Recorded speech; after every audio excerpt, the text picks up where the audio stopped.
Tired of tattoo chairs that squeak, wobble, and feel like you're tattooing on a folding lawn chair from 1982? Say goodbye to imported pain and hello to the Chariot Tattoo Chair, the only throne fit for an artist and their canvas. Crafted right here in the good old US of A, the Chariot Tattoo Chair is more American than a bald eagle riding a Harley through a fireworks show. No tariffs, no shipping delays, just pure economic freedom.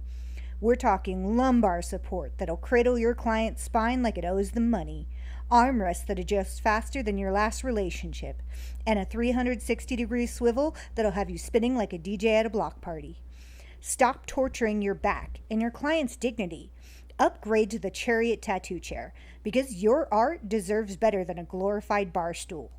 The Chariot Tattoo Chair. Sit proud, ink loud. This is The Chairman and the Artist, where vision meets creation. Let's talk. Welcome back. My name is Rafael, a former tattoo artist / tattoo shop owner. And today is May 15, 2025. We have a new guest in our studio. He's an up-and-coming tattoo artist. He's local here in Reno, Nevada. Coming to you from the biggest little city in the world, Reno, Nevada / Sparks. Welcome back. This is the Chairman and the Artist. And today we have Patric. Say hi, Mr. Patric. How's it going? How's everyone doing? Excited. Patric is learning how to tattoo right now. And, just a little bit ago, we talked a little bit about tattooing, such as on the pigments, the inks, the difference between an ink and a pigment, and then we're gonna be sharing a little bit of info on the tattoo, what's going on on the streets right now, or what's going on in the tattoo world versus tattoo shops, So how long you been tattooing, homie? So I originally started off when I was 18 years old. I started off with just going around to the local tattoo shops, trying to find a tattoo shop that will take me on. Being just because I'm a self-taught artist, so it was very hard for me to get into a shop. But eventually, when I was 18 years old, I found a shop for a little bit to apprentice for. Mm-hmm. So I did that for about a year or so, and then just kind of started life with kids. But I really kind of took a step back this year and dove myself into tattooing to where it's like now all I do is think about it, I see it, I dream about it. So it's just my calling to get back into it and start that journey with the tattooing. So right now we would kind of say he's working underground. Yes, sir. Yes, always. Yes, sir. Well, most of us tattoo artists, we started underground. We started tattooing out of somebody's garage or our own apartment. I mean, at least I did when I first started tattooing. I was tattooing out of people's apartments, chicken coops. At one point, I did tattoo out of a chicken coop. It was hella funny. Hiding in the back doing the tattoo on homie. It's like, fuck, man. And I tattoo out of people's garage. Wherever they, somebody would bring out the word tattoo or this or that. Hey, man, I know how to do that. So somebody would volunteer, hey, I want to do this. So next thing you know, you got a victim, you got an artist. Let's get to work, Absolutely. And that's how it worked out for me. And one day I went into a tattoo studio and tried to get information on how to get pigment, how to get colors. Because back in the day, you couldn't just go get any other stuff. You couldn't just look it up online. It was a secret where to get it and how to get it, just to get the supplies. That's insane. So going into a local shop, on my way out, I got my ass literally kicked in the ass on the way out. For fucking that. Yeah. Oh, yeah. So that discouraged me from going into a shop again. And then I ran into a homie that he got tattooed by Kelly, and he says, hey, you should go talk to Kelly. He does apprenticeships. I saw that he had a student. So I said, I don't know, man, homie. I went to the last one and got my ass kicked on the way out. And he was like, seriously? I said, yeah, seriously. Like, get the fuck out of here, you fucker. and so I was, he says, well, what's the worst he's going to do? Kick you in the ass until you know it too. I said, you know what? I guess I can deal with another ass kick. So I went down, and actually, me and Kelly clicked right away. We had similar attitudes. We had similar uh, ways of thinking. We can say not super, but and he, I didn't even start tattooing with him right away. It took me about another 3 years before I could even get into the shop with him. Yeah. But I started building that relationship. I started coming by, Yeah. saying hi, what's up, getting to know him, and also he was getting to know me a little bit, little by little. And I was just so grateful to sit in the shop and check out all his stuff and check out his portfolios and shit like that. It was hella fucking cool. And that was how I started, And nowadays, I'm pretty sure when it comes to the supplies, nobody's cock blocking you guys. Yeah, there's no gatekeepers no more. No, it's open. It's open door. It's open door. Also, you got all the information either from TikTok, Google. It gets a little scary, but yeah, absolutely. I mean, there is actually a documentary on Netflix. Yeah. It's on Rotten. It's this show called Rotten. Yeah. Okay. And in this fucking documentary, they explain the whole process of tattooing. They explain everything. They put out all the trade secrets. They actually show how to make needles. What tools you use. I mean, this motherfucker. When I saw that shit, I was like, motherfuckers. Trade secrets that we were fucking guarding are now available on Netflix. And it's bad enough that there's a lot of people that were sharing information when it came to videos. When DVDs came out, people were making videos and sharing their information, not knowing that this will come back later and bite them in the ass. Yeah. Because now everybody wants to be sharing this and that, and especially if you don't fucking earn it. You're right. If you didn't earn it, if you didn't go to the right supposedly the right process, but it's not. There nobody really has a process. You go into a shop, they have some kind of a structure, in structure or initiation point, such as where I worked. We couldn't see how the needles were being made. Oh, okay. In other words, that was a trade secret. Yeah, for sure. So I remember when I first bought the trade secret from Kelly, I told him, hey man, I want to learn how to make needles. He told me, come by, I'll charge you this much. And, I went in. At the time, he was charging $50 an hour. He taught me how to make needles no more than maybe 20, 30 minutes. He gave me all the information that I needed. He kind of showed me how to do a 3, a 7, and at the time, there was a big secret on how to make mags. But when he taught me how to make those things, I showed up with my homemade jig, because I made a little jig at home on trying to figure out how to make my own needles. He pulled out his fucking jig out of the closet and it looked very similar to mine. So that was fucking pretty cool when I saw that. But the needle making was actually one of the big trade secrets back in the day, that if you didn't know how to make needles, you were going to struggle in this business. Okay. If you didn't know how to make the different varieties of needles, from a round to an oval to a mag, and mags were new at the time. There were a lot of people working with flats. Yeah. So that kind of trade secret is out the door. There's no more. Nobody's even making needles. If I make needles, they call me a dinosaur. That fucking dinosaur across the street is making needles and shit like that. When did you start to feel like ink was available, or was it feel like it was only exclusive to the shops? Is that something that's always? Let me tell you something which is kind of funny. It was trade secrets, okay? Yeah. You know the secret of how to get black ink? Yeah. Which you could order it from a tattoo supply. It was back in the day. It was only National and All America or something like that. Yeah. Only 2 companies, okay?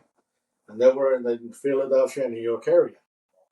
And these motherfuckers didn't sell to you unless you had a fucking license. Yeah, the business. Yeah. You know, they didn't fucking sell to anybody and anybody, so it was very hard to even get them to sell you shit. Second, when it came to the pigment, you could only get it from them.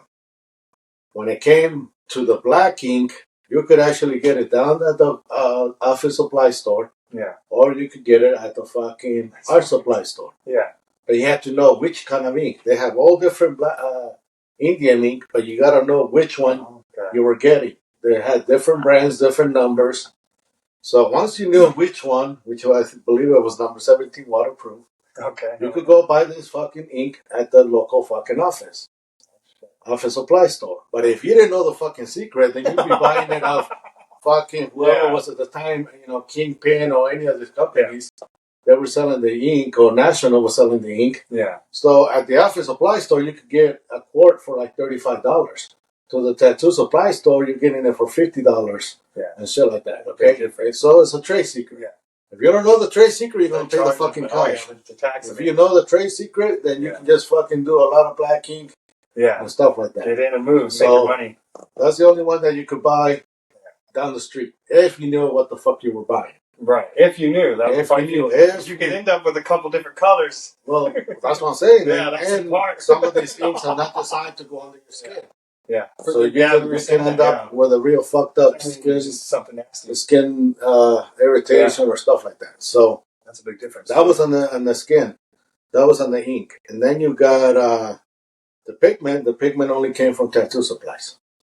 Or unless you know how to get tattoo pigment, dry tattoo pigment from Sunbelt. Sunbelt is a company that makes fucking ink, pigment. Okay, hell yeah. But you got to order a 50-gallon barrel or a 5-gallon bucket, and that's tricky. Yeah, that's a lot. And that was a sample. Oh, but you got to convince these motherfuckers that you're not a tattoo artist. Yeah. That when I sell to tattoo guys, that's fucked. That'd be tough to get it then.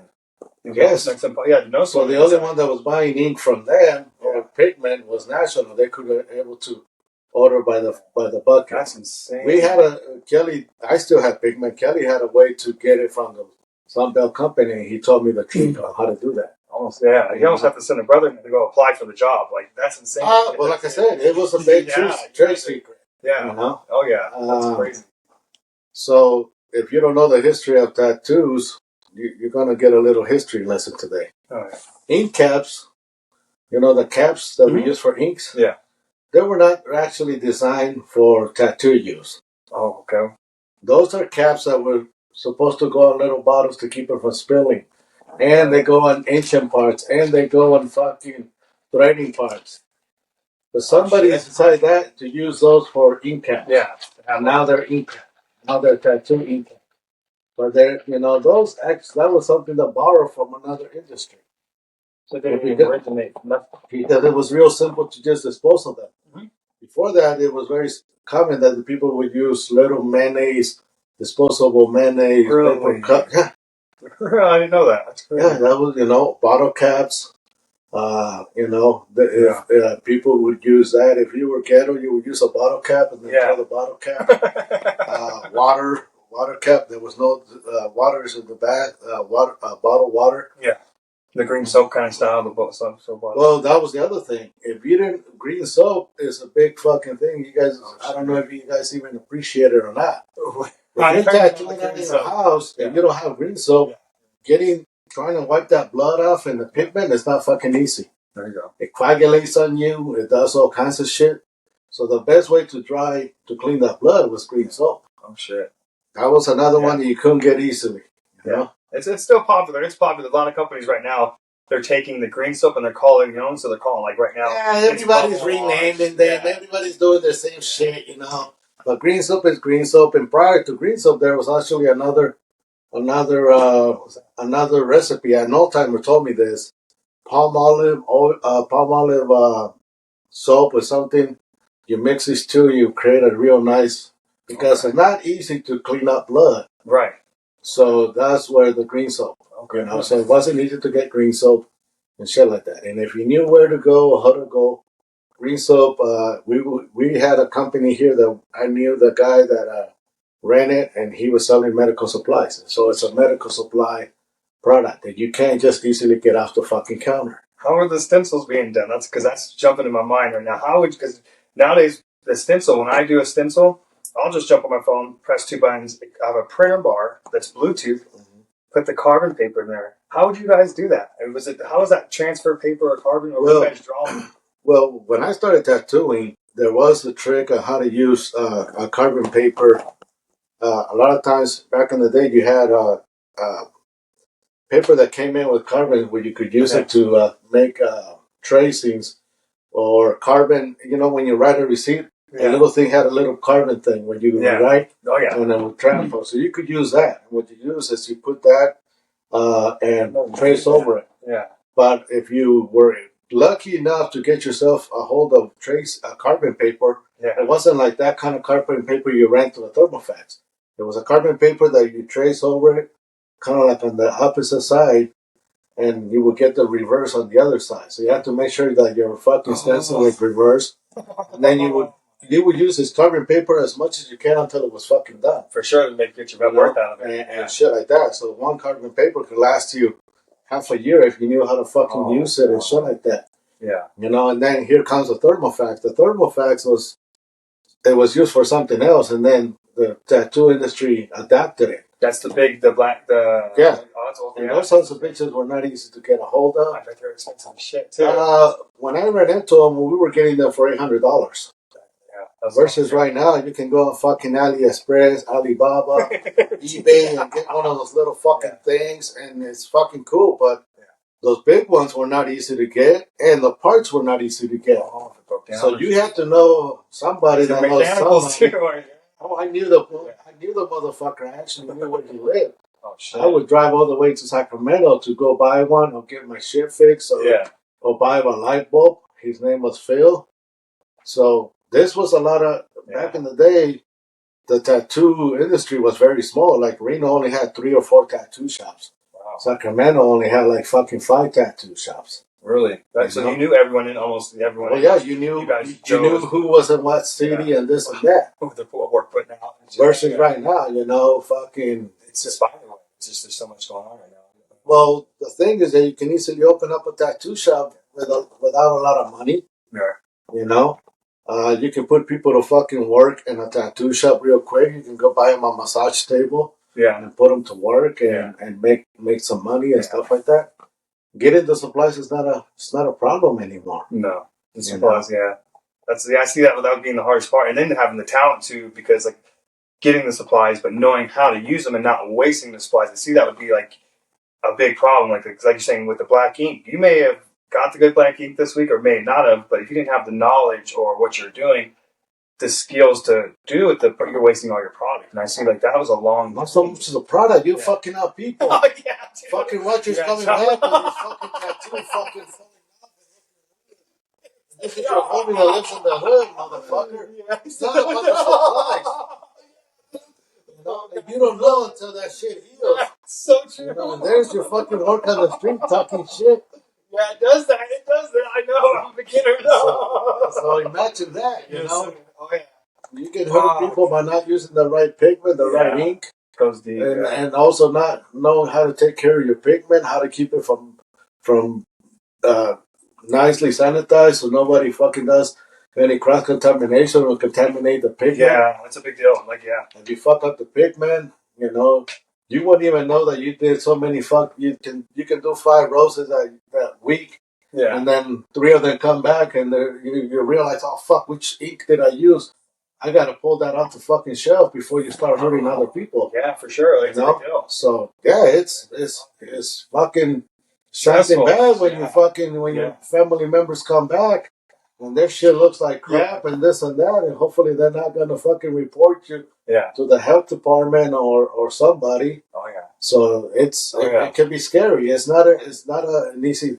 You know, right now we take it for granted because you know a lot of people don't have to go through that. Right. You just trust whatever you buy on eBay. You trust this and that. Pigment. We only used National back in the day. We try not to use anybody else by National. I'm trying to think of National. I'm gonna look it up now. Before National, and then here comes all these new pigment companies, and A lot of people were getting fucked up, and pigment also. It's not something that looks bright all the time. It is going to change. Yeah. I should have done the research when it comes to pigment. They have tried this one and that one. If they knew they had a reaction with this color, they would pull it off the shelf and not sell it anymore and this and that. A lot of it is experimental. We're still going through the fucking experiment right now, believe it or not. Yeah. Oh, yeah. A lot of this pigment, pigment is not designed for humans. I mean, in other words, it's not approved by the FDA for tattooing. It's the only thing that can go into your body without FDA approval. Oh, shit. In case you didn't know. No, I didn't know. You're educating me really hot. Oh, yeah. So nowadays, you can go and buy from all tattoo companies. Most of them don't give a fuck who they're selling this and that. They just making the money. Yeah. They're just making the money on supplies, pigment, disposable stuff. That's where the money makers at. Yeah. But I believe they're fucking up creativity. Yeah, it's not the supply companies was fucking up creativity. Is the iPad. The iPad is fucking up creativity. Yeah. That's the drawing with the iPad, the pencil kind of like. Well, versus drawing on the skin. For sure. Yeah, absolutely. Freehanding on the skin. Oh, yeah. That's still talent. I still, like, when people ask me all the time, they're like, do you freehand and do you freehand? I'm fortunate enough to say that I started off drawing when I was at the parties when I was 18 years old. That was my gig. Was Tattoo Pat would show up with his briefcase, tattoo at the party, but I would never finish the tattoo because I'd be getting too effed up, and then people would be walking by and stuff. So that's what I kind of like learned and stuff like that. But it was an interesting to learn that, like seeing stuff like that, learn like what you can and can't do. Yeah, fucking. We're gonna take a break.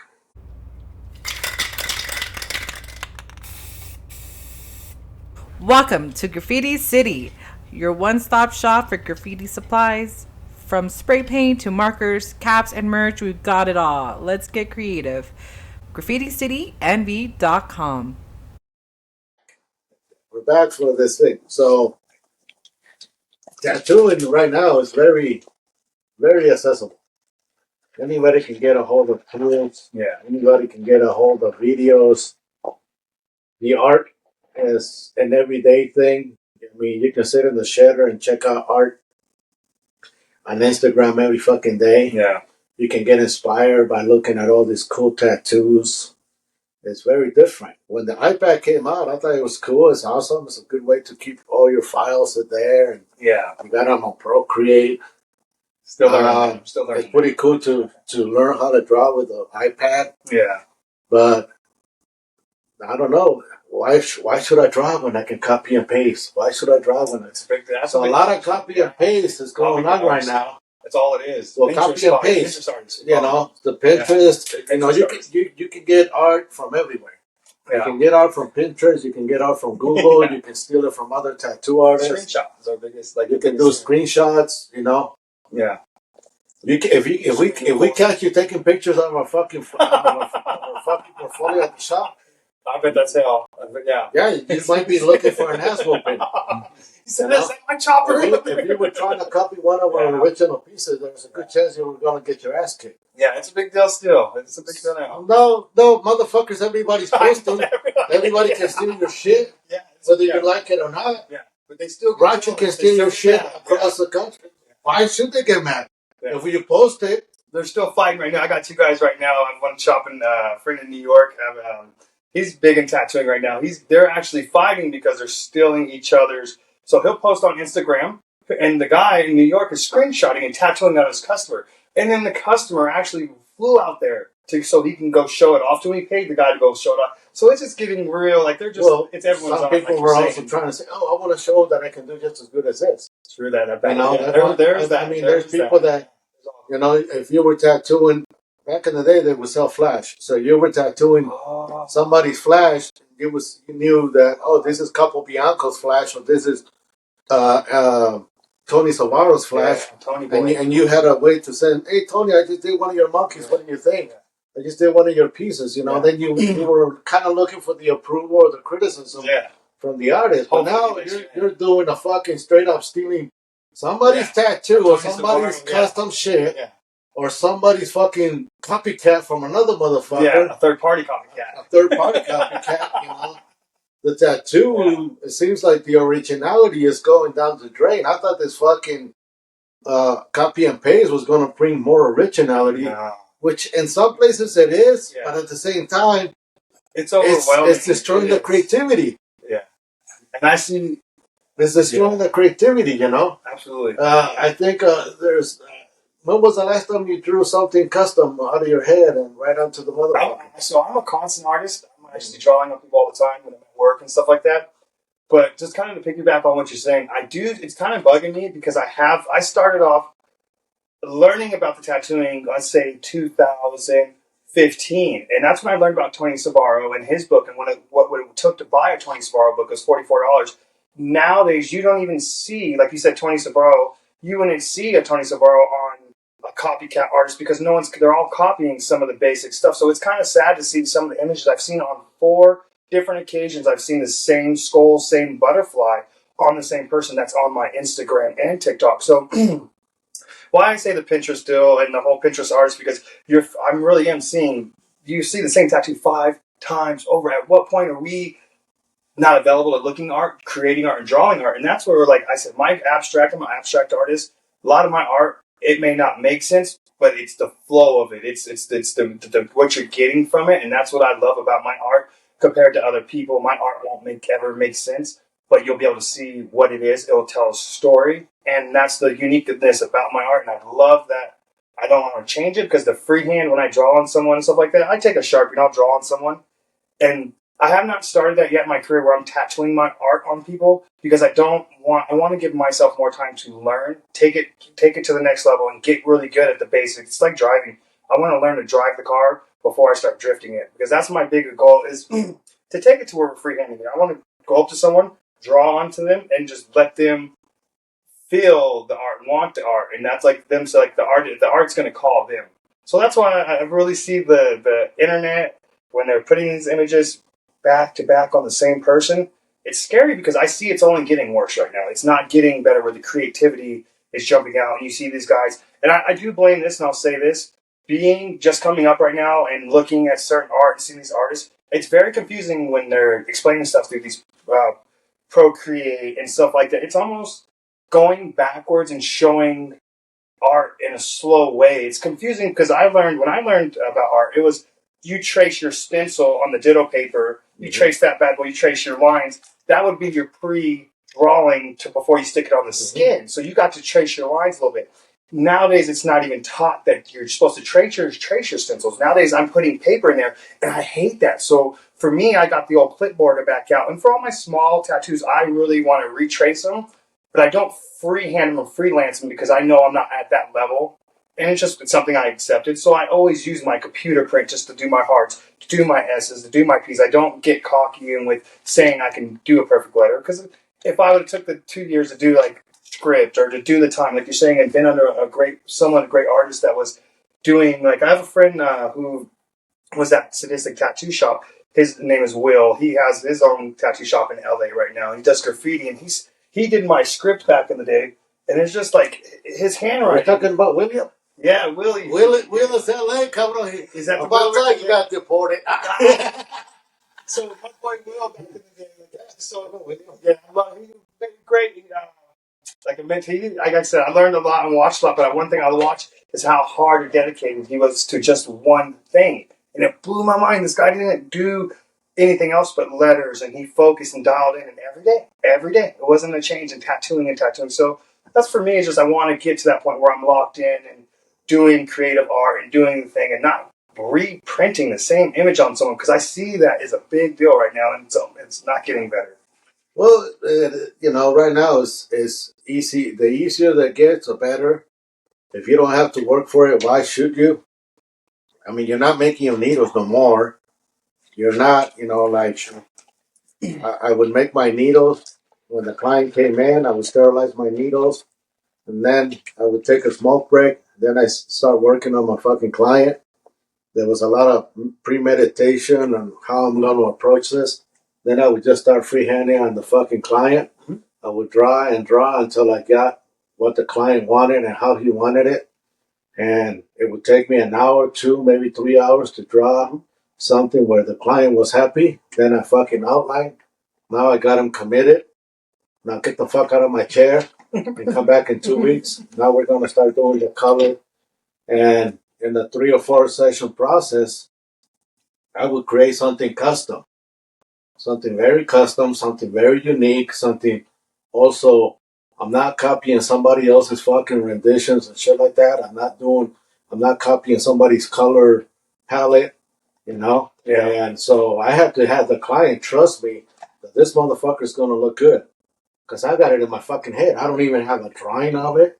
I can't show them, hey, this is what it's gonna look like. Yeah. This is what I'm planning to do. Yeah, trust me. Just gotta trust me, motherfucker. Yeah. And that's how it was with me. Yeah. Kelly would do the same thing with clients. When I started tattooing with Kelly, we had no thermal fax.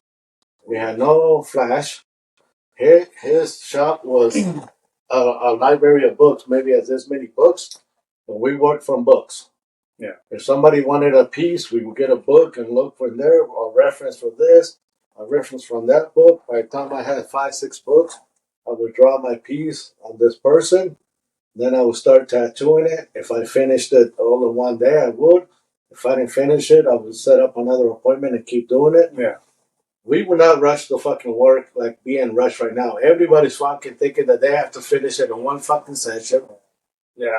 I see some badass, fucked up pieces that these motherfuckers are doing on this fucking lame ass fucking piece of shit laying down on a fucking passed out bed because he can't even take the pain. And they got these artists that are doing pieces of shit work because they all think they have to do it one day. When I see the fucking results, like pathetic. Fucking pathetic, bro. Yeah. And their shit is not about doing the fucking art good. Their shit is how fast I can do it. Yeah. Why would you want to speed up something that should be so fucking permanent? I definitely agree. That's what I see right now, but fucking a bunch of pussy ass motherfuckers that can't fucking even take the pain. They fucking not get the nut fuck out. And the fucking artist has got this canvas, it's not even moving. But he still, his shit is sucks, bro. I see some pathetic shit. And I know ain't nobody got the balls to say to these motherfuckers, your shit sucks. Because everybody rather kiss ass. But be real motherfuckers and say it. That's why Kelly would get in trouble, because he would tell people, your shit sucks. Yeah. You know? Yeah. And right now, there's more pathetic fucking shit coming out. Because people want to finish only one session. They think that's the way to go. They seen it on TikTok. Yeah. It must be, that's how you must. And the poor fucking client, he's suffering like hell.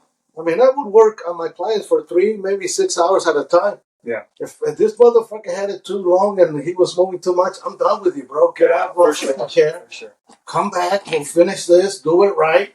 Yeah. You know?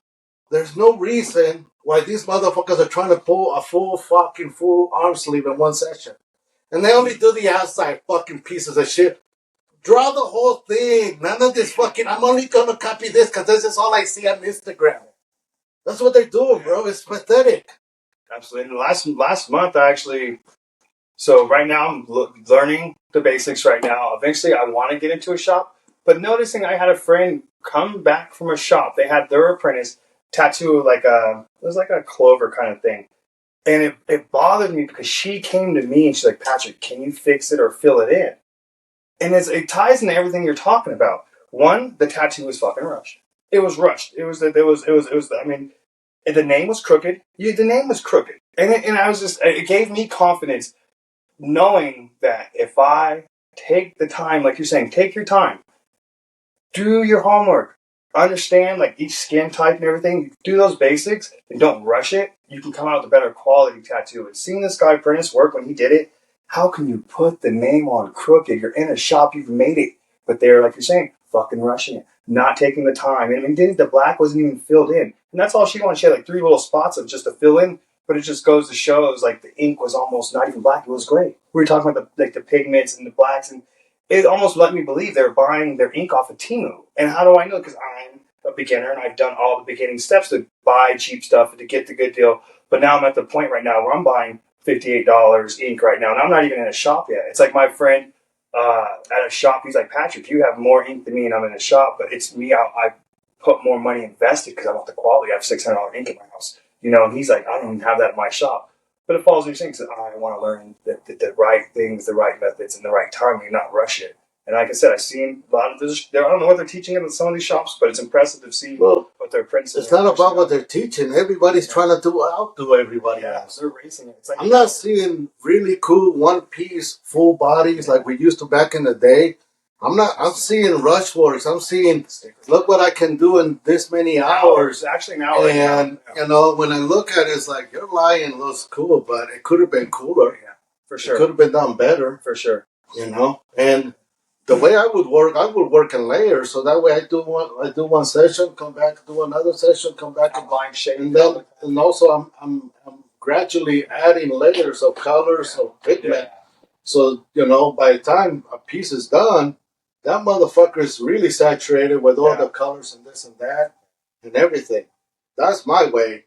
But, you know, or maybe everybody's learning how to make it look like it's done in one day and it's really done in separate sessions. Timing is one thing I'm seeing too, and it's funny you bring that up because me as a beginner artist, I'm seeing that if I'm trying to get some of these tattoos done in an hour, which I don't know why, and it's just a small basic one, but it's like you're saying, they are pushing that rush the deal, and that's one thing I'm gonna take home is like, slow the hell down. There's no need to do a tattoo in an hour or 2 hours. You know, that's just everybody has a different time speed. You should not try to time yourself to somebody else's.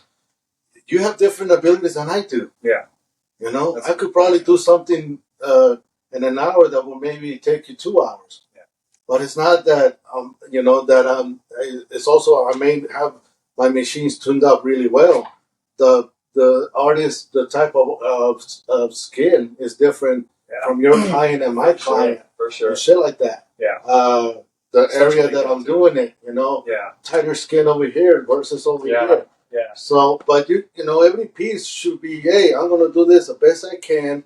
I'm going to try my best artistic way to start and finish this tattoo. If I don't finish it, I'll catch it on the next one. Most tattoos, I believe, require a touch-up. You know, you should be going back over your tattoo after it's healed up. That's when you see the real results. Yeah. Whether you fucked up or the client fucked up, you know, whether some of this pigment really took well in the corners and the edges, or you can come back and fill in those little areas instead of, because that's when you see the real results. For sure. Sometimes you may be working with red. Yeah. And red, I call it a liar.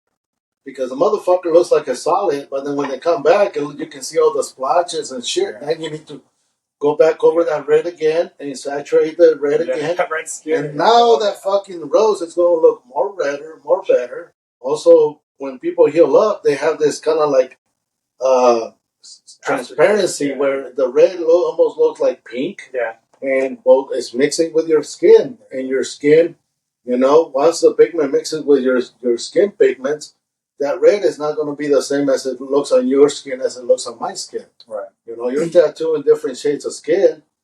A white boy's going to take that fucking red nicer than a fucking brown guy. Yeah, for sure. You know, a Mexican. So you got to know, should I use this red versus this red and stuff like that. You know, but right now what I'm seeing, you know, the tattoo industry is bad enough that it's super flooded. We have every other Joe Blow tattooing out of the house, which is no problem. I mean, I started tattooing out of the house. I know what it's like. You know, I understand the stigma and shit like that, being called a scratcher. And even if nowadays, even if you do have the credentials, that you know what you're doing, you know how to do stuff, you know how to sterilize, or maybe you're good at fucking shrink wrapping everything. That's all it takes to sterilize now. You just shrink wrap everything, you know. If you shrink wrap everything, you don't have to learn about chemicals. You don't have to learn about, you know, how to sterilize with an autoclave. Those are the things we had to learn. We had to learn how to sterilize with an autoclave. When we make the needles, you know, it would take us. I remember Kelly getting on my ass for showing the new guy the needle room before it was time to show him the needle room. I would get in trouble for showing him how to make needles without Kelly saying, "Hey, it's time for him to learn how to make needles and stuff like that." That was a big deal, I bet. So, and then you start learning the respect on how to treat your brushes, the needles. I don't think anybody has any respect for these cartridges because they're ready. You know, super fast, super nice. Yeah. So all this time that they're saving on all this shit that you had to do before, and they're still trying to rush a piece. Yeah.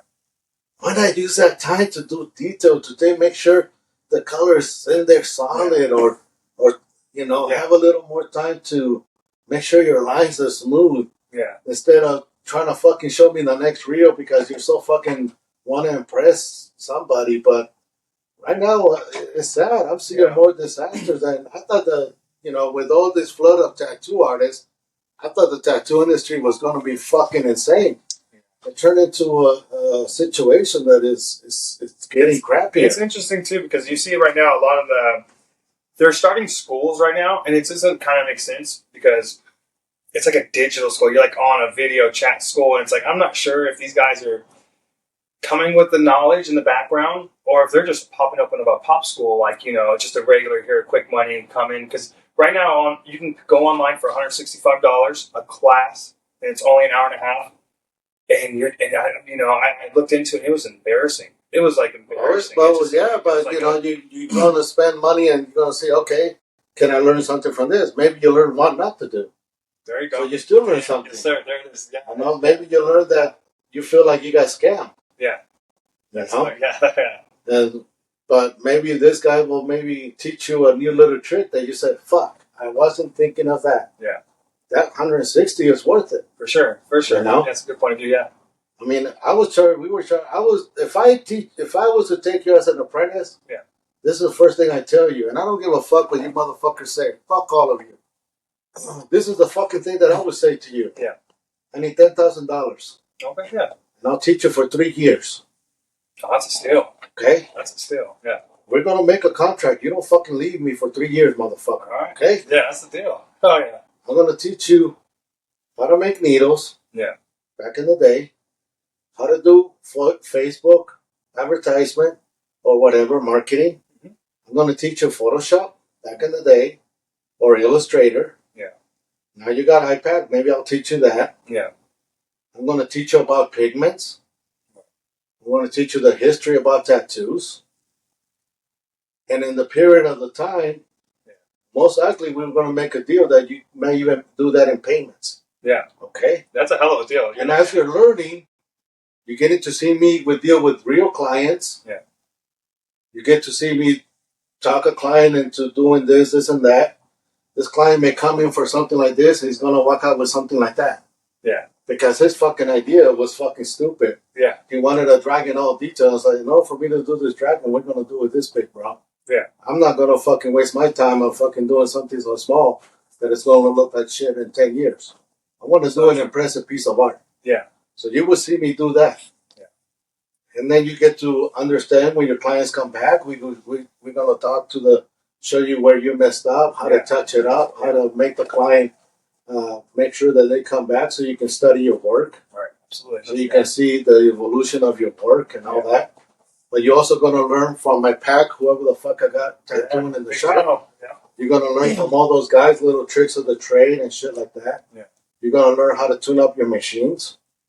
If you didn't know how to tune up your machine, we'll teach you how to fucking play with your dildos, which is the new rotaries, Yeah. A rotary is just as good as his machine. This rotaries are badass, believe it or not. They're badass. I understand, but there is a difference between a rotary and a fucking coil. Yeah. The coil is like the Harley. The coils of Harley is kind of like you can tweak and move things and change the parts and make it chrome and do all that. Yeah. The other one's just a dildo that you can just go to work and shit. But there's not much to buy to have a conversation about. You can't take it apart. These motherfuckers ain't never taking a shit apart. Yeah. A lot of people don't know how to take a shit apart. That lock still systems. Kelly would give us as a graduation when the first year that we did our year. Here's a gift to you, a tattoo machine. Put it together. And by the way, you can't leave until that machine works. There you go. So you have to put together a tattoo kit machine. Put it together. You buy you a kit. You have to put it together. You have to learn how to do screwdrivers and stuff like that. Old-fashioned? No, the coils were already coming, but you have to solder. You have to solder the lines. Yeah. Put your machine together, okay? Sure. So you put your machine together, and if it worked, you go home. Oh, yeah. If you didn't work, you were staying there until the fucking shit was done. Yeah. I put one together. They're not as easy as they look. It took me almost. But so that way he knew that you knew how to fucking work on your machine. If you were at a tattoo convention and your machine was starting misfiring, you know how to go ahead and do the ink master shit and tweak things around or fix whatever little cable broke. Yeah. It's very common that your clip cord will break. So you have to know how to fix your clip cord. Right away. Everybody would just order a new clip cord nowadays, but we fix all the clip cords. Yeah. We started with clip cords this big. By the end, we were done. We're like, oh, it's too small. Throw it away, get another, and then we make our own clip cords. So that's we knew how to solder. Yeah.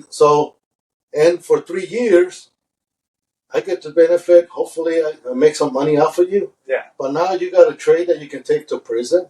Yeah. You can take to another country. Yeah. Oh, yeah. And you would be taught enough that I would teach you how to get your own business license.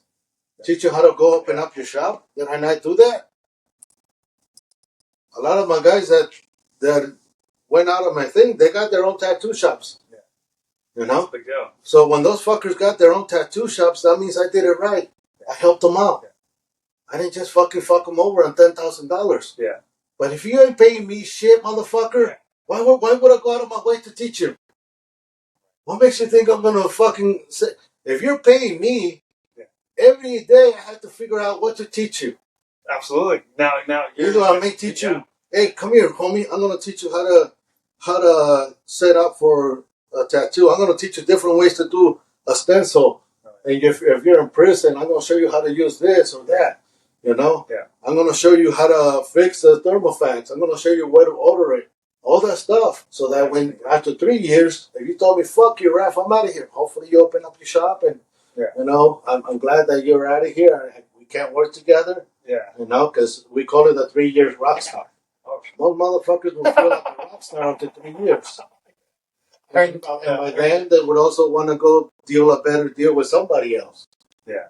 All my guys that work for me, they stay 7, 10, 12 years. Yeah.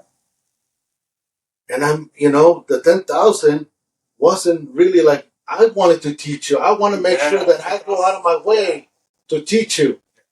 There's free apprenticeship motherfuckers that do that. They don't really, if there's no money involved, why should I even go out of my way to teach? And I've seen, it's funny because when I did the apprentice back, I did a little quick one for no money, and I'm telling you, I've never seen so much hustling. Did they go out of their way to teach you? No, the owner was hustling us hard as apprentices, and there was 8 of us. Yeah, I know that motherfucker. We got on his face more than once. This CBD-infused cream provides targeted comfort with a zesty, refreshing scent. Find your relief today at ktapothecary.com. Crazy. Good shit. We were getting hustled fucking hard. And that's why I say I had to step out of that because it turned into, I don't want to say too much, it turned into something that I had to change my life.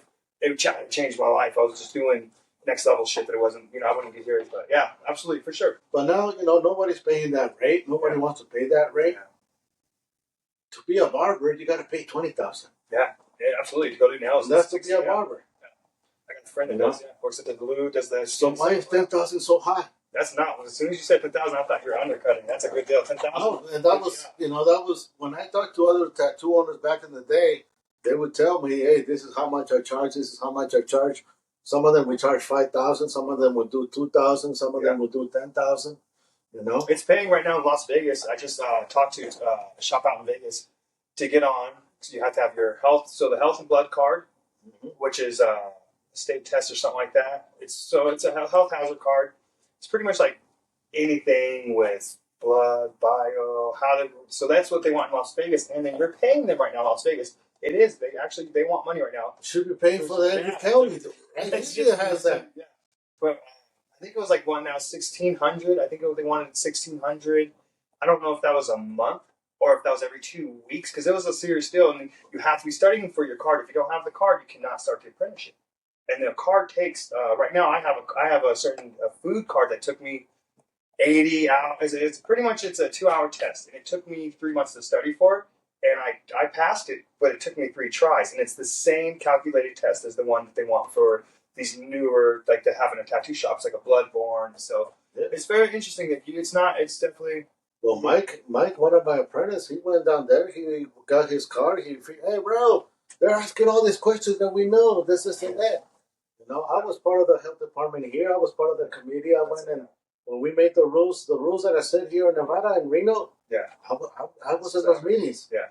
We were in those meetings. I was telling them, don't put this rule, don't put that rule, just put that rule. Yeah. Or shit like that. Or we would argue and debate with the health department. Yeah. But I was part of setting up the health department rules in Nevada. Me and some other tattoo shop owners.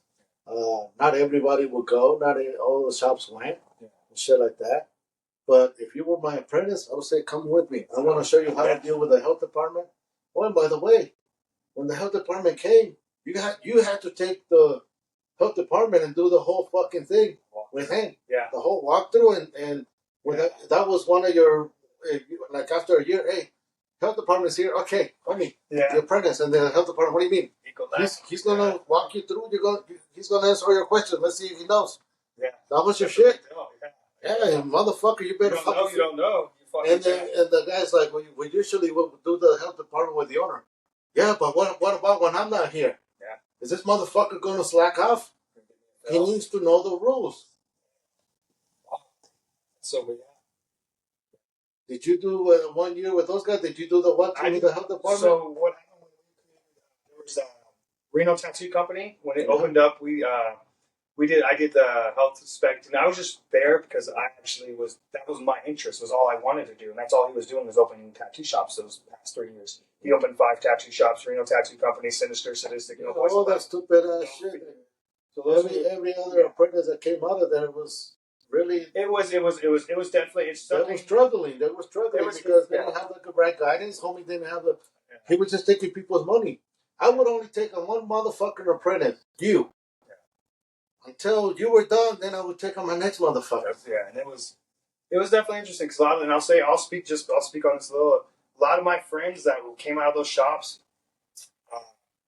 they're not tattooing, and a couple of them aren't around, and a couple of them have made it, but they don't. We don't ever talk about it because that was definitely a era of I had no parents around. I was homeless. I was taken in from the gentleman, so. Without going too deep, I sold everything I possibly could, and I never, and then when we had federal cases in Dyke, and it was a big deal. Like a lot of my friends, my friend passed away. I was there that weekend and stuff like that. So what we were doing and it was art, but it turned into something that was just, what are we doing? What are we doing to make a living? And that's you made shit hard for us. I'll tell you that. When I was figuring that motherfucker was around, we wanted to kick his ass more than once. That motherfucker stepped on our toes more than once. And one time I went to the Moana fucking place and yelled at his ass. No, the one on the other Moana by the baseball field. Yeah, I fucking took him in the back. We had a little fucking queuing out. But no, that guy was really a piece of shit when it came to, really helping the tattoo industry. All he did was ripped off artist after artist and promising this and that. It wasn't delivering. He wasn't delivering. I delivered to whoever I took under. I gave them all my fucking heart and spirit, and once it was time for them to leave, we couldn't get along no more. Maybe I was too much of an arrogant asshole. Maybe I didn't like them, they didn't like me. Yeah. Friendships are not supposed to last forever. For sure. So there's a time time for you to go, bro. We can't get along no more. Yeah. There's no point in us coming and fucking with pissed off face every other day. It's time for you to go open up your own shop or get the fuck out of town. Yeah. Back in the day, Kelly said when you do leave, we want you to be at least 500 miles away from us. Well, that makes plenty of sense. We don't want to, we don't want to smell it. A lot of people didn't restrict that. They would open up down the street. They would go work for another shop. Sure. Or just open shit like that. Go work for someone else and just try to hide out. And Vegas is really hard to get into the tattoo industry because there's a lot of cock blocking. You got the fucking health department. You got all these rules that were made by old-time tattoo guys that made it hard for others to come in. For sure. Same thing in fucking Oregon. Oregon is not an easy place to get in. You have to know your shit. You have to know your documentation. You have to know all this stuff. A lot of these guys, you're getting all your fucking YouTube shit. You're getting all your TikTok knowledge from TikTok, Instagram. Yeah. I mean, some of these guys are right on the button. I'll say, oh, man, that's a good trade secret. That's cool. But a lot of these guys are also doing little fake shit or trying to, You know? Yeah, for sure. I call it snake oil. Try to do a magic trick to make you seem like they're, and it's very, absolutely, for sure. Now, a lot of these motherfuckers, I don't know if they really tattoo or they're just showing tits and ass and goofy videos. I question that myself too because pictures and video you can change a lot just by taking. Well, yeah, but change a lot. They're not, really improving the game. No, it's turning it. And so that's what we have right now. A lot of fake news. There's so many other bitches out there that they're doing this, and that. They have a lot of tattoos, but when I go to, have you ever tattooed? Or every other video is just you showing your tits and ass and showing all this. Turning the views and shit like all about views and stuff like that. Yeah, for sure. So that's what we have going on right now, and because tattooing is so rebel, we're back to the wild west. There's no organization. There's nothing, a big group that you can belong to that you feel prestige about being in this group or this or that. The old timers that were all that, they're not that. They no more. They don't have the followers. They don't know how to do the TikTok. They're fucking hating life. These young guys are going around. Look how many followers I got. So there is no respect for the old schoolers. I see that. I've been to tattoo conventions where I see, oh shit, so's over here. Oh my God, we got 2 rock stars over there, big motherfuckers from back in the day, and nobody even cares to go talk to them. Yeah. To me, it's so fucking sad. I'm like, what the fuck? You guys don't even know who the fuck is there over there. Yeah. You guys know this guy's a legend. Sure. It's trippy. It's trippy as a motherfucker. The era that we are right now. There's a lot more monkey see, monkey do. I want to be impressed. Let's see if somebody can fucking impress me with some fucking real nice, clean work, real custom, original work. Because lately, I don't know, it's just sitting in that shit and just going through this. To me, it's like, wow. I used to sit down and watch magazines, man, and magazine after magazine. I used to see some really impressive work. A lot of originality in the 90s and the 80s. There was a lot of people that were also unique to their own style. Yeah. They were only doing this or only doing that. I don't think anybody has a style anymore, or I don't think anybody can create a style because you're chasing the views, you're chasing the likes. Yeah. It's getting harder to call out. Like when at one time I remember you can look at certain artists and be like, oh, that's what, like you're saying, Tony Savara art. You can call the art just by their art and style. They've created that like image where you know who that is. Like you're saying now, it's like you don't even know who the hell did it. You don't know who that artist is, and like you're saying, that's so getting further and further away from the original. The principle of like sticking to the foundation. And we have all the fucking baddest tools now. We have the coolest fucking needle collection. Yeah, you can have a 13 mag, a 15 mag, a 25 stats, whatever the fuck, all this shit. And I'm seeing somebody shading with a single needle to do a portrait. It's like, what in the fuck is going on? Dude, you're not in prison. I understand why they would do pepper shading in prison, but you're not in prison. You have a fucking shader. Why are you doing that speckle fucking shitty effect? That came out of nowhere. When I started, that wasn't around. Now that I just got into it, I was going to ask you earlier, what is about the 3-liner? Why? Where does that? Who started the shading with the fucking 3-liner? Well, the 3-liner, the shader with a single liner or 3-liner is prison. Because they were not able to make stackers and stuff. Sure. But if you're out here and you're not in prison, you're not locked up. The flowers right now, just watching. So every other motherfucker doing that is like, dude, that's not impressive, Yeah.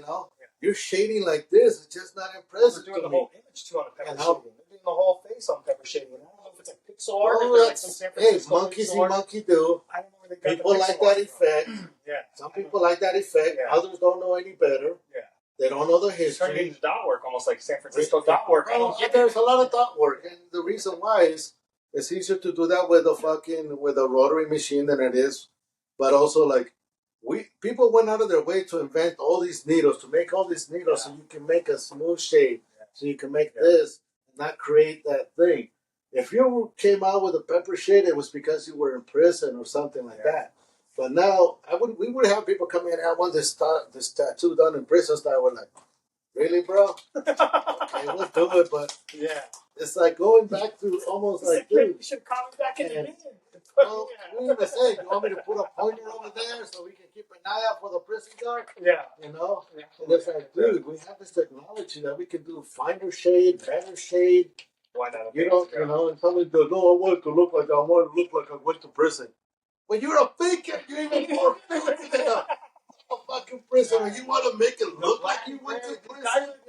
Last week I had this guy who was like black and gray. I'm not even shaved right now. I don't want to try to shave someone. I'm still on the line, but I was like, bro, it's almost like I want to tell him, I got a brother who's in fucking local prison, 20 years right now, still there. Say, go see my brother. Go on, because I mean, where are you trying to find and just art?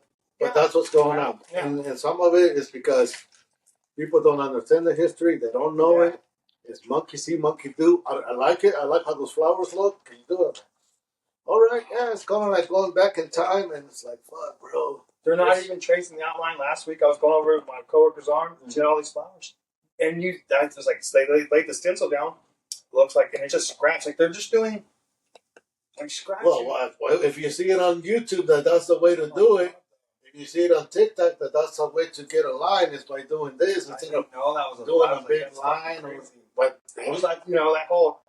Everybody's monkey see, monkey do, and you think, oh, that's the right way to go. If you have nobody to guide you, that is the biggest. Then you're gonna go for that. They're gonna, no. But if you got me to guide you and tell you, hey, this is bullshit. This is not something you should be following. You know, it's a big deal. This is cool. You should be doing this. You should be doing that. Or I understand where this comes from, and I can tell you the history of this, as I've been there. I know about it. You know. But a lot of people, I mean, when I started tattooing, we started tattooing with homemade tattoo machines that we learned how to make from a prison, an ex-convict. Yeah. You know, and it took me $5 to make my tattoo machine. About $5 to $10. Yeah. I went and bought instead of buying a Walkman and taking it apart so I could take the little motor, I went and bought the motor at Radio Shack. Heck yeah. And then I bought some little wires and I got a toothbrush and bended it with the thing. Put my thing up there, tie it up. I made a pin. Yeah. I started tattooing people where I was working. That tattoo machine, I sold it for $25 to one of the guys that worked with me. He wanted to get into tattooing. And then my next fucking thing is I looked at a tattoo magazine book. Yeah. And then there was J. Kaplan tattoo machines, a kit for $600. So I bought it. I bought the kit. And that was probably one of the best investment that I ever made. What year do you believe? What year? I'm just curious. What year? It was $600. It's insane. It was like 1993. About 1990. 1990. And Jesus. How'd you come up with the money? I was like $600 back then. That was expensive. Well, yeah, you also had people thinking that it was fraud, but at the time, you didn't order from magazines. You were a dumbass if you ordered from a magazine. You could get fraud. But I saw this saying COD, cash on delivery, and I was like, I know what COD means. I used to work in a lot of produce. Yeah. It means I don't lose this money until I see my it's like a sign for it, kind of old school way of signing. UPS used to come over and you gave them the $600. Yeah. So, that's cool. It used to be like that. Before there was even money orders, you had to. A rich person at the end of the day. Oh, UPS. You'd be balling. No, they had money in their shit. So I got my kid, and I even told him, dude, before you leave, I want to make sure there's not a scam. And I opened it. Ta-da! My first fucking tattoo machines. Professional tattoo machines. It came with needle bars. It came with tubes. It came with a little, the ink. The Kaplan tattoo ink was the shit. That fucking yellow stayed on for a long time. The pigment that Kaplan sold was very legit, and it was mixed with Listerine.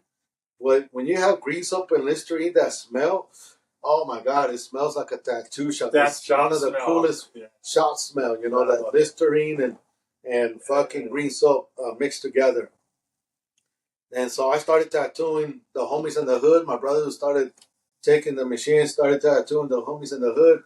Once we realized, shit, we just stopped all the needles. Now we got to learn how to make needles. And that's when we started looking for information on how do I make the needles, or I need to order more needles. So we would order more needles. But you have to make your own needle bars. They weren't even selling that. You have to scratch. You have to take out the needles on the bar and then solder new needles and learn how to solder needles on the bar. So we learned how to do that. Then we started tattooing the neighborhood again. And then we ran out of needles again, and it's like, The needles are the hustle. And so, I see that. Kelly told me the trade secret about how to make tattoo needles back in the day. And Kelly told me, you were going to figure it out anyway. I just figured I'm going to teach you how to do this, and also at least teach you with the right stuff. Using lead-free solder, and also lead-free flux, because you can't have lead to put into your body. You guys need to know. There you go. Lead-free solder and lead-free flux to make your needles. And where will we get this stuff?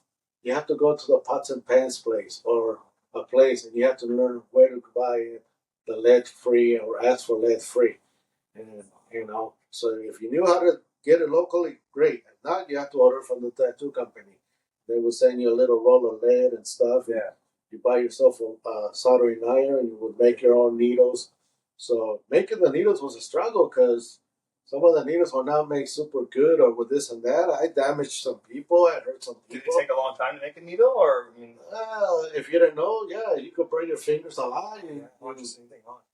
If you didn't know how to, if you kept the thing, all of a sudden the needle will come apart again. You have to keep that center, correct? I mean, you have to keep the point center ideally, because you could probably sharpen too sharp to the left or too sharp when you're. Well, we would actually use bottle caps to do our groupings, to group our needles. Okay.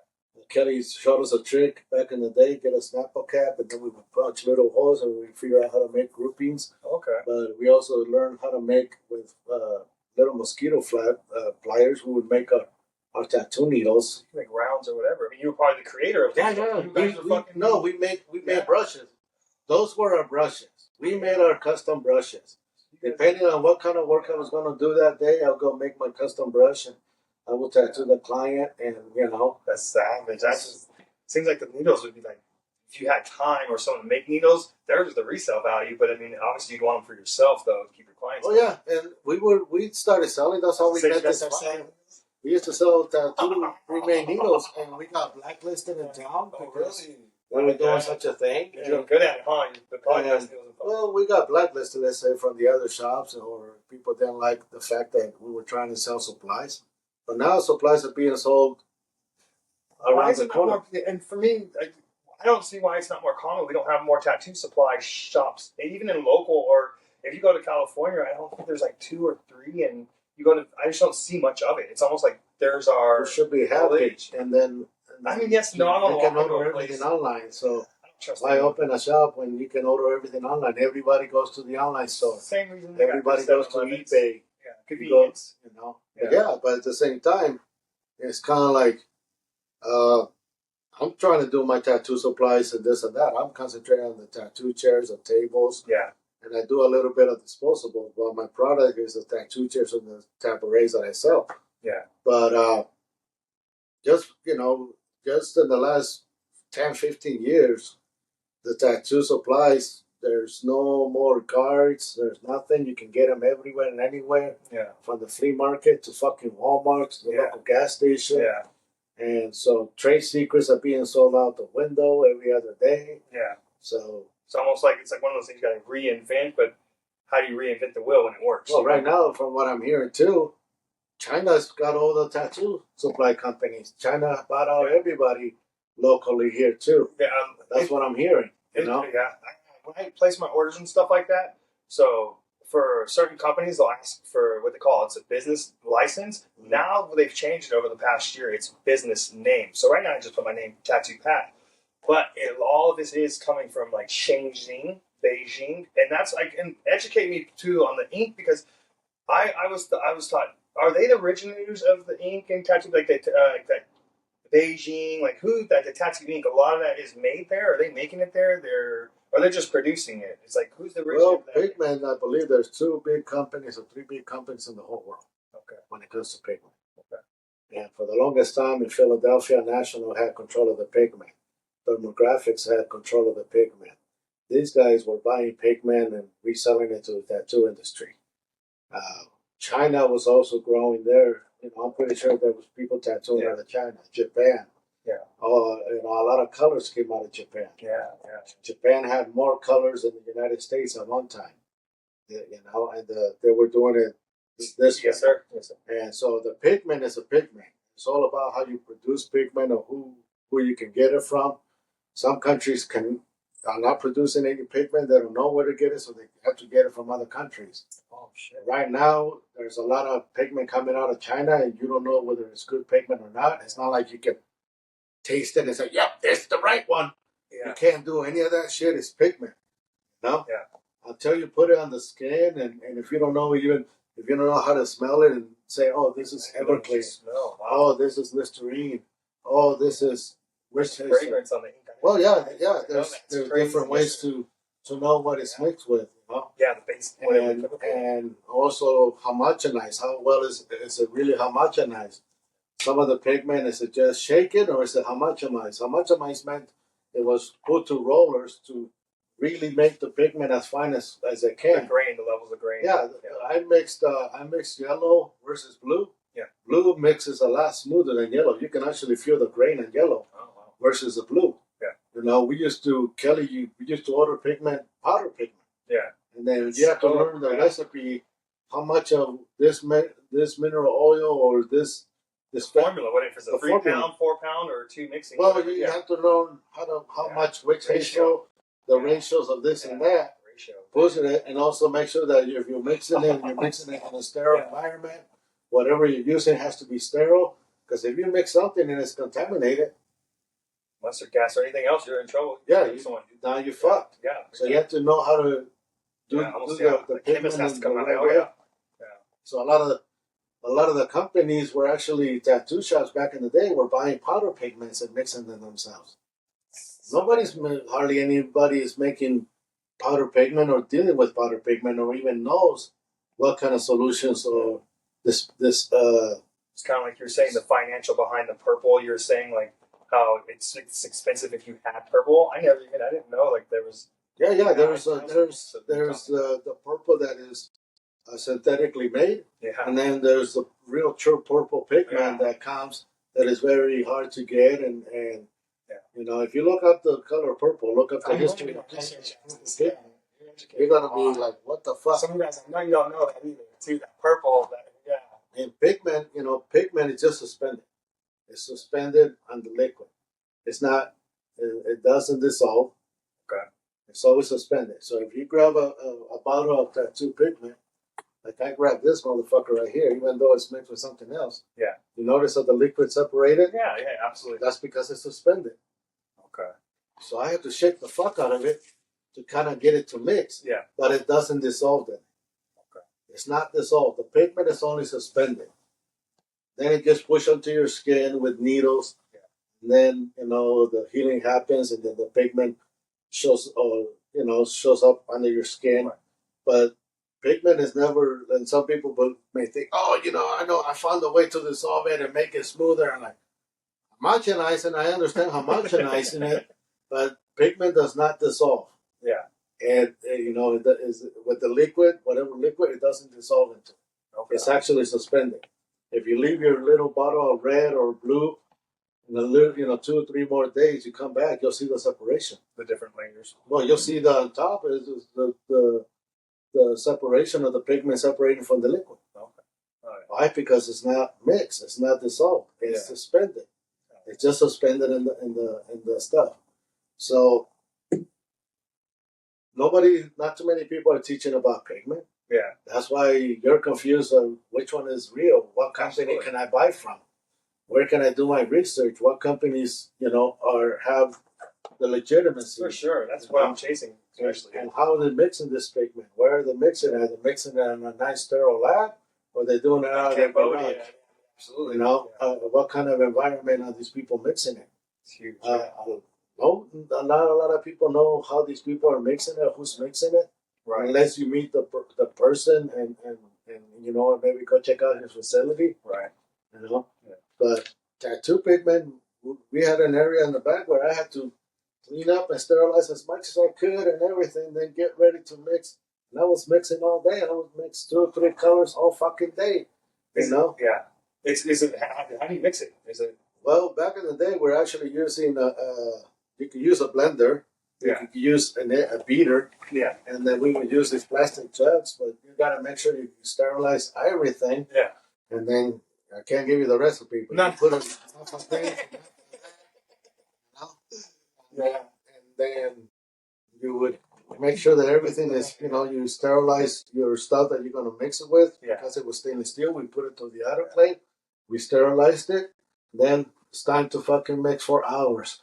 And then, mix. Worse than concrete, it sounds like. Well, it was mixing for hours, and if you didn't know what the fuck, if you decided to pull the thing when it was still, it's like all over the fucking place.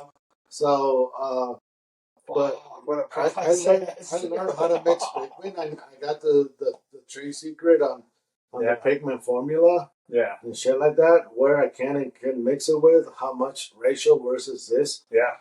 But nobody's teaching it. Nobody, it's all trade secret. Yeah. And why teach it? Because you can get it. You can get it so easily, But a lot of times you don't even know what the fuck you're getting. Sure. Yeah, absolutely. That's impressive. And also the pigment that you have to know how to store it, how to keep it from humidity, making sure that nothing gets into your fucking pigment. If anything happens to your pigment, you have to throw the whole shit away. Yeah. You can't, you'd be stupid or crazy enough to try and use a pigment that has been contaminated or something like that. If you felt like this shit was contaminated, best thing to do is throw it away. Yeah. And order some more pigment. But if you're in a pinch, you're a mind. Yeah. People don't, if you don't understand, you can buy little bottles and get all these colors and shit like that. Back in the day, you have to get only a half a pound or a pound of pigment to make, and you make enough to last a whole year or 2 years. That's cool. But pigment is something that it's all over YouTube. If anybody wants to get educated, go learn about pigment. Go, see if I'm fucking wrong. Let people know how crazy I am or how wrong I am. But, or leave a comment how stupid I am too. But you'll see that a lot of the stuff that I'm saying is not because I just researched it or checked out the video. I actually lived it. I know about it. I have the products. I got a question. What are your favorite 3 colors or favorite color that you love to tattoo with? If you had to pick 3 favorite colors, like picking what would be the ones you're like, that's the staple ones I could live off those colors? Well, like when it comes to, there's different colors that will fade a lot faster with the sun. Okay. Your yellows, your oranges, your those kind of colors will fade a lot faster, or reds on your skin tone versus your greens, blues. Okay. Purple is one that will fade too. Okay. A lot faster and it looks plotty. Okay. But if you put some blues or green, it's because they're so opposite of your skin, natural skin pigment, they look even brighter. Yeah. And just like a car. If you leave a car out in the sun, that fucking car is going to fade out. Yeah. Same shit with your pigment. You're losing layers of pigment, layers of skin every day, and you can damage your under your pigment. You can damage it with the sun. The more sunburns you get, the more faded it'll get, and this and that. Yeah. So it's not gonna look as bright as it did.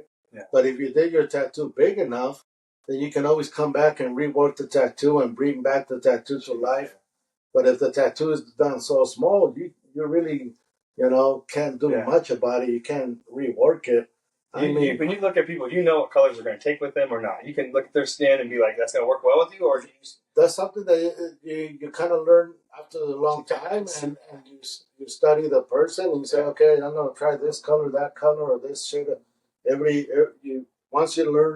Once you tattoo enough white people, enough Mexicans, enough blacks, you know the difference of the shades of skin and what works with them. And if you're brave enough to tell them, hey, this works best for you, or we should do it in this style.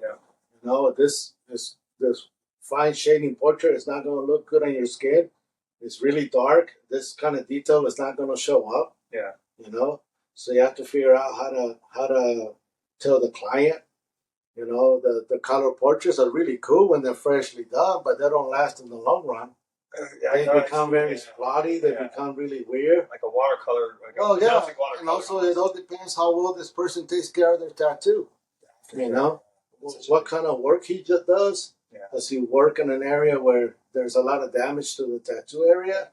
Or does he work in a place where he never sees the sun and that tattoo never gets scraped on stuff like that, so that tattoo will look nicer and better, And it's also about doing it a correct size, a big enough size, so you give room for the spread of the lines and stuff like that. And if you understand how much it's going to open up, then you can plan for that. A lot of people they're doing this fine line. Oh, I'm doing this fine line, and yeah, that fine line is going to turn into 1/8 of a ditch line by the time in no more than 3 or 4 years. You know? Yeah. So, and, you know, and but fine line is what's in flavor. Everybody's doing the fine line. Then all these fine line people, they're gonna come back and cover this fine line with, you know. But that's the cool thing that we keep coming back to get more and more tattoos. You know? Oh yeah. One of the biggest things I do see right now in the tattoo industry is like a lot of guys who have the blackout. They're starting to add the white. They're starting to show that you can add. Certain people I've seen where they add a little bit of color into the blackout, or they're starting to. So I always think that's really interesting. They're just mental. They're going crazy, huh? They're just getting it. I mean, to me, they're mental. That's you know, and also they're addicted to the pain, and they also kind of thing going they also want to see how far you can push it. I mean, I see motherfuckers do black, then do it white, and then do black again, then do yellow, and then do black. Yeah. I mean, but to me, it's like, dude, there's no art no more other than you're just mental. It's turning person into, is mental. for sure. They're turning into almost or they just, you know, they to look at me kind of thing. Look at me, I got it all. Yeah, well, you know, or maybe, you know, the reason they got that tattoo, and they don't want to explain to people the hardship of what this tattoo meant, or they got it to honor a girl or something, and that bitch left them, and now they just like, fuck that shit, do it all black, and then I want to do some cool ass lines through it and shit like that. I mean, everybody's got a different thing, you know. I call them mental. You're just like, by then you're mental, bro. Another question. How many cover-up names have you seen on one person? Have you had a friend that had like 6 girl names on the cover-up, or because you've been in the game for a while? So I wonder how many one person lovers. I do names and I cover up names every other day. I mean, it's a double money maker. You know, they come in, I'm in love. Okay, let's do it. You know, and sometimes if I see like this is not gonna last, so let's do it in a nice little area where we can come back and cover it. No, we're not. Oh, yes, you are. You know, 3 years later they come back and you cover this shit. This motherfucker was doing this and that. Told you it was gonna happen, and he could have talked me out of it. No, I need to make double the money. I'm gonna fuck you up when you get that name, and I'm gonna fuck you up when I cover it. You know, I did that. To me, I can't change people's way of life. You know, you might have got a tattoo to honor a Led Zeppelin or a band, but then later Led Zeppelin is going, you know, P.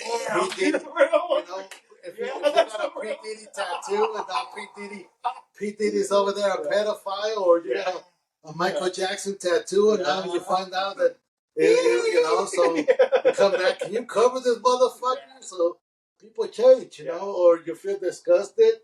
You know, bands, you know, people. You seriously? You got a so and so tattoo on you? So you get tired of fucking people making fun of you. Maybe that's why you do a blackout. You know, you never know. But, you know, we tattoo bands, we tattoo song lyrics. We did whatever the client wanted. My shit was to make money, and I did whatever the client wanted. At the same time, I also did custom original pieces. If I could talk my client into getting an original piece, I would go after the original piece. But if I couldn't talk you out of Becky's name on your fucking neck, I'll go talk. I was gonna say, how often were they asking for that? You know, because in your area, the face and neck, I've done probably a good 50 tattoos in this past 3 months.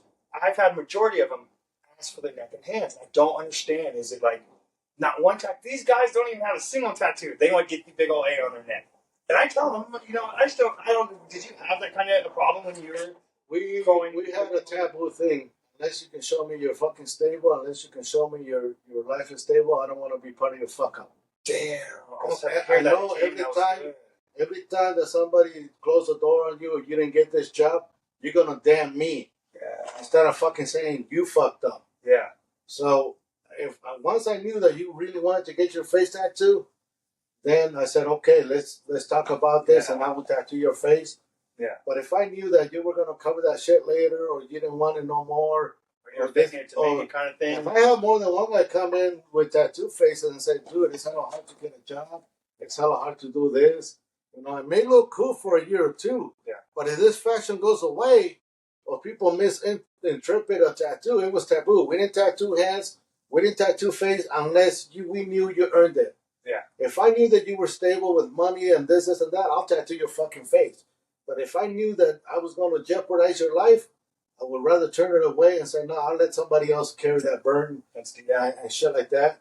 But nowadays, I don't think anybody gives a fuck. You know, tattoo faces are around the corner every day. You know, It's 2:30, bro. oh shit, we gotta get going. This is fun. All right, we'll talk some more later. Yes, sir. You guys have a nice one, and